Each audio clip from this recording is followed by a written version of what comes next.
अस्सलाम वालेकुम dear students.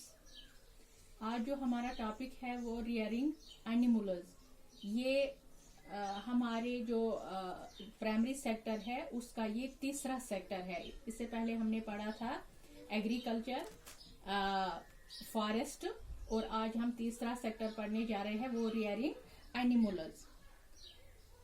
आज हम बात करने जा रहे हैं तीसरे सेक्टर की, जो है रियरिंग एनिमल्स, जो कि कंट्रीब्यूट करता है to the economy of J&K। तो वो क्या है? वो है रियरिंग एनिमल्स। अब हम देखेंगे कैसे हम ये रियरिंग जो है रियरिंग एनिमल्स, ये कैसे हमारे J&K की इकोनॉमी को बढ़ावा देते हैं, कैसे उनको इकोनॉमी को डेवलप करते हैं। आज हम यही पढ़ने जा रहे हैं। रियरिंग लाइव स्टॉक, यानी कई सारे लोग जानवरों को पालते हैं। फॉर एग्जाम्पल काव है, शीप है, चिकन है, एटसेट्रा। इस पर इन लोगों की इकोनॉमी का दारमदार होता है। वो कैसे? इससे भी इकोनॉमी को बूस्ट मिलता है। या हमारे कश्मीर में कई किस्म के लोग रहते हैं, जैसे यहाँ रहते हैं हमें ये नोमैडिक गुजर बकरवाल्स। नोमैड्स आपको पता है, कश्मीर में बहुत सारे लोग रहते हैं जिनको हम कहते हैं नोमैडिक पीपुल, लाइक गुजर्स या बकरवाल जो होते हैं, जो आपने देखे हैं। तो ये जो है गुजर एंड बकरवाल्स, ये wholly and solely depend animals पे ही है। यानी उनका जो गुजारा है वो सारा इन्हीं एनिमल्स पे होता है। क्योंकि उनके पास जो है सिर्फ यही कैटल्स होते हैं जिन पर वो डिपेंड होते हैं, क्योंकि उनके पास कोई परमानेंट घर नहीं होता है। That is why they are called nomadic. Nomadic वो होते हैं जिनका कोई परमानेंट मकान नहीं होता है, परमानेंट प्लेस नहीं होती है, उनको हम नोमैडिक कहते हैं। जैसे आप देखते हो समर्स में अब आएंगे जो बकरवाल्स है वो जाते हैं ऑटम सीजन में जाते हैं, या स्प्रिंग विंटर सीजन में जाते हैं वो गर्म एरिया में। तो जब यहाँ कश्मीर में जब समर सीजन आता है तो वो आते हैं कश्मीर में। जिनके साथ होता है वो बहुत बड़ा रेवड़ होता है, भेड़ होते हैं, उसमें बकरियां होती है, घोड़े होते हैं। तो वो फिर किसी जगह बैठ के जो उनके पास वो कैटल्स होते हैं उनको ऐसे ही छोड़ते हैं जहां वो घास वगैरह होता है। तो बाकी वहां ही वो टेंट वगैरह लगाते हैं। तो 1-2 दिन वहां रुकते हैं, फिर दूसरे 2-3 दिन दूसरी जगह। तो वो जो ये गुजर एंड बकरवाल्स है वो होली एंड सोली डिपेंड किन पे है? वो इन्हीं एनिमल्स पे डिपेंड है। That is why they are called nomads. वो डिपेंडेंट क्यों है इन पर? क्योंकि उनके पास सिर्फ यही भेड़ बकरियां हैं जिनको वो बेचकर अपना गुजारा करते हैं। तो कई सारे लोगों की इकोनॉमी जो है वो लाइव स्टॉक पर दारमदार है, और इसके जरिए भी J&K की इकोनॉमी में इजाफा होता है। अगर हम बात करें लाइव स्टॉक में मिल्क प्रोडक्शन की, यानी जो यहाँ मिल्क निकलता है, जो यहाँ मिल्क प्रोडक्शन होती है यहाँ हमें कश्मीर में।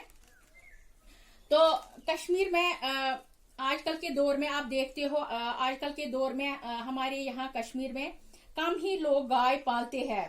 ये आप भी देखते हो, ये आपने भी देखा होगा, या आपके घरों में भी, अगर आप अपने घरों में भी देखोगे कि आजकल के दौर में कम ही लोग गाय पालते हैं। इस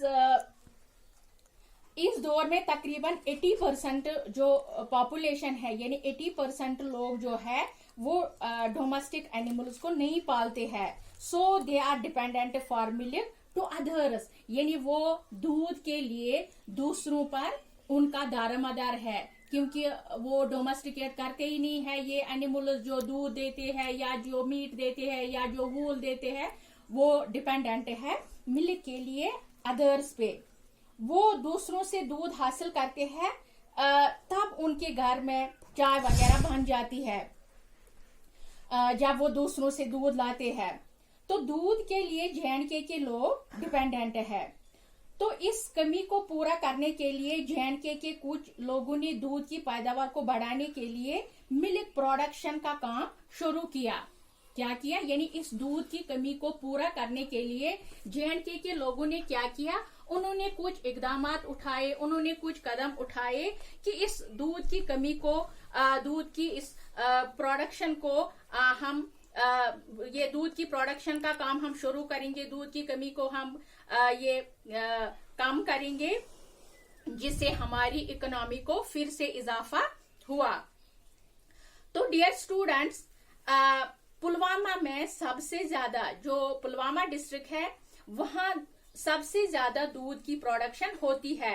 इसी तरह कई सारी फैक्ट्रियां वजूद में आई, यानी जब पुलवामा में ये दूध लोगों ने ये किया कि हम इस कमी को पूरा करेंगे, तो उन्होंने क्या किया, उन्होंने पुलवामा में बहुत सारी फैक्ट्रीज कायम की, बहुत सारी फैक्ट्रीज, दूध की फैक्ट्रीज बनाई, जिससे क्या हुआ, वहां एक तो ये दूध की कमी जो है ये दूर हो गई। दूसरा ये कि जो लोग वहां है, बहुत सारे लोग जो है उनको रोजगार मिला, या जो ये फैक्ट्रियां ये वजूद में आए।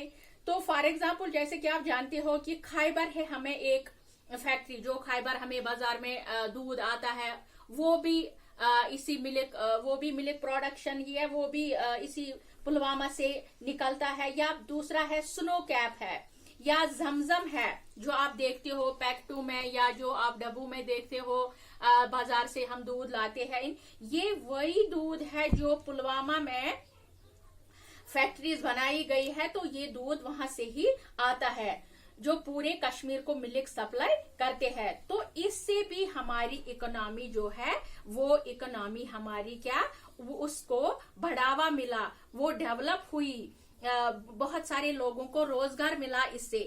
तो इसके बाद जो है वो कुछ एनिमल्स ऐसे हैं जो हमें दूध के अलावा मिल्क, दूध या मीट के अलावा वूल भी देते हैं।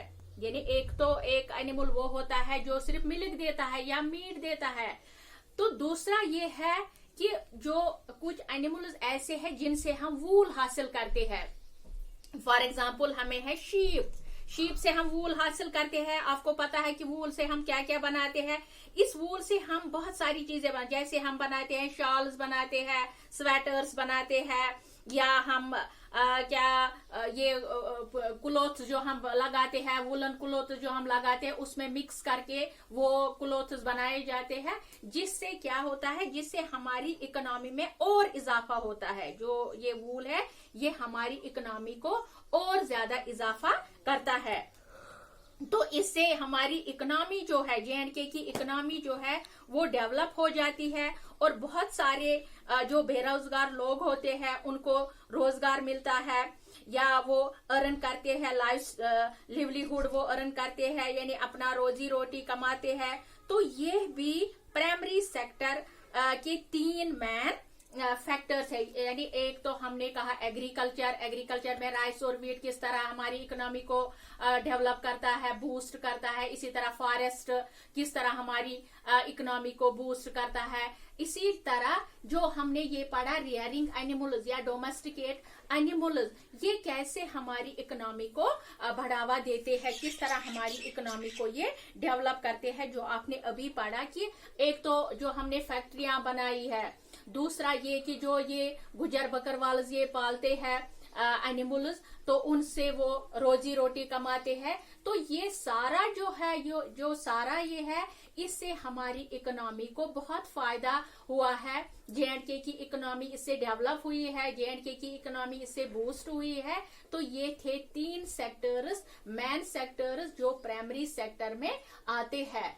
तो डियर स्टूडेंट्स, कल हम पढ़ने जा रहे हैं इसका चौथा सेक्टर जो है हार्टिकल्चर। अब हम देखेंगे कि हार्टिकल्चर क्या मदद करता है हमारी इकोनॉमी को बढ़ावा देने में। वो हम इंशाल्लाह पढ़ेंगे कल के लेक्चर में। Thank you.